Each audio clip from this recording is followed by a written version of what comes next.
നമസ്കാരം. പതിരും കതിരും.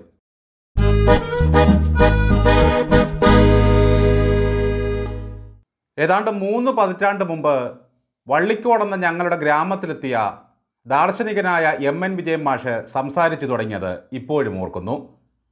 അന്ന് ലൈബ്രറിയുടെ 50-ാം വാർഷികത്തിൻ്റെ ആഘോഷമായിരുന്നു.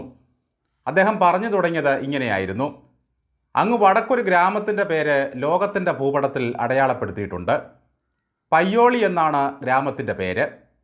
പയ്യോളി അടയാളപ്പെടുത്തിയത് അവിടെ ഒരു പെൺകുട്ടി ജനിച്ചുവെന്നും അവൾ ഈ ലോകം മുഴുവൻ ഓടിത്തീർത്തുവെന്നുമാണ്. അവളുടെ പേര് P.T. ഉഷ എന്നാണ്. പറഞ്ഞത് വിജയൻ മാഷായതുകൊണ്ടും ഉഷയോട് ആരാധന ഉള്ളതുകൊണ്ടുമാണ് ആ വാക്കുകൾ ഇപ്പോഴും മറക്കാതെ കിടക്കുന്നത്. ലോസ് ഏഞ്ചൽസിലോ ഡെൻമാർക്കിലോ നിന്ന് P.T. ഉഷ ഇന്ത്യ എന്നെഴുതി ഒരു കത്ത് പോസ്റ്റ് ചെയ്താൽ വിലാസം പൂർണ്ണമല്ല എന്ന് പറഞ്ഞ് അത് ഉഷയ്ക്ക് കിട്ടാതിരുന്നില്ല. P.T. ഉഷ ഇപ്പോൾ സഖാക്കളെ സംബന്ധിച്ചിടത്തോളം വെറുക്കപ്പെട്ടവളും വഞ്ചകിയും കടുത്ത ഫാസിസ്റ്റുമായി മാറിയിരിക്കുന്നു. ഒളിമ്പിക്സിൽ വനിതാ ഗുസ്തി ഫൈനലിൽ നിന്നും വിനേഷ് ഫോഗട്ടെ അയോഗ്യയാകാൻ കാരണക്കാരി ഉഷയും മോദിയുമാണോ? മുൻവിരോധം തീർക്കാൻ ഒരു ഭരണകൂടം കളിച്ച കളിയാണത്രേ ആ 100 ഗ്രാം അധിക ഭാരം. മോദിജി പിന്നിൽ നിന്നും ചവിട്ടി 100 ഗ്രാം കൂട്ടിയതാണെന്നും ഒരു കാർട്ടൂണിൽ കാണുന്നു. കേട്ടാൽ തോന്നുക സഖാക്കളെ, പാരീസിനും പോയ ഫോഗട്ടിനെ നിർബന്ധിച്ച് മോദിയും ഉഷയും കൂടി 2 ഉരുള കൂടുതൽ തീറ്റിച്ച് തൂക്കം കൂട്ടിയതാണ് എന്നാണ്.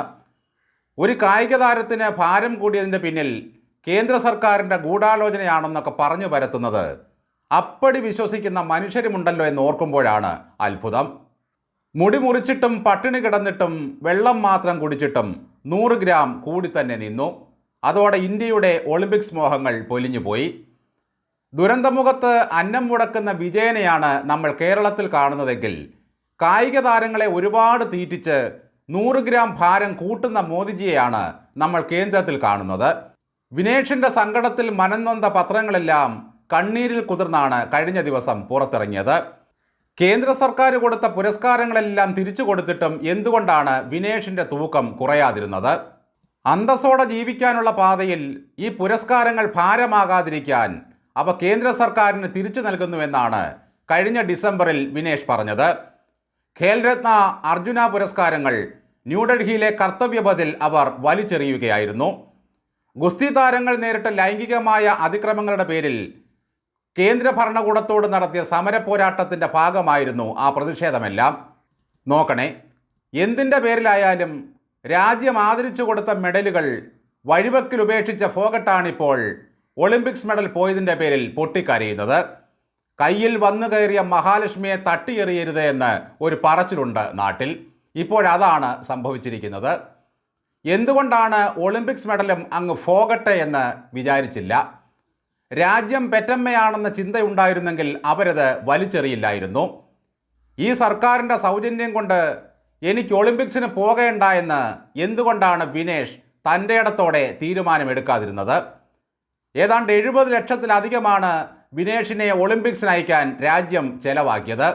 മന്ത്രി പറഞ്ഞ കണക്കാണിത്.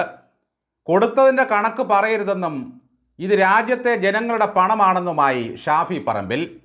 മെഡലുകളും രാജ്യത്തിൻ്റേതാണ് സുഹൃത്തെ. ഇവിടെ വിഷയം ഫോഗട്ടല്ല. കമ്മി പ്രൊഫൈലുകളിലും ഗ്രൂപ്പുകളിലും ഇപ്പോൾ P.T. ഉഷയാണ് വില്ലെത്തി. കണ്ണീരോർമ്മയായ ഒരു മെഡൽ നഷ്ടത്തിൻ്റെ 40-ാം വർഷത്തിലാണ് P.T. ഉഷ ഈ അവമതിപ്പിന് ഇടയാകുന്നത്. 40 വർഷം മുമ്പായിരുന്നു ലോസ് ഏഞ്ചൽസിലെ ഒളിമ്പിക്സിൽ സെക്കൻഡിൽ 100-ലൊരു അംശത്തിൻ്റെ വ്യത്യാസത്തിൽ ഉഷയ്ക്ക് വെങ്കലം നഷ്ടമായത്. 100 ഗ്രാം അധിക ഭാരത്തിൻ്റെ പേരിലാണ് വിനേഷ് കരഞ്ഞതെങ്കിൽ സെക്കൻഡിൻ്റെ 100-ലൊരു അംശത്തിൻ്റെ പേരിൽ മെഡൽ നഷ്ടമായ ഉഷ അന്ന് എത്രമാത്രം കരഞ്ഞു കാണണം.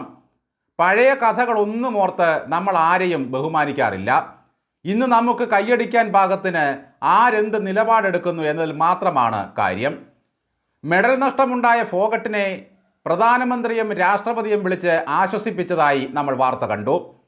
മെഡല് പോയതിൻ്റെ സന്തോഷം ഉള്ളിലൊതുക്കിക്കൊണ്ടാണത്രേ മോദി ആശ്വസിപ്പിച്ചതെന്നാണ് സഖാക്കൾ പറയുന്നത്. ആശുപത്രിയിൽ കഴിയുകയായിരുന്ന വിനേഷിനെ P.T. ഉഷ സന്ദർശിക്കുന്ന ചിത്രവും നമ്മൾ കണ്ടു.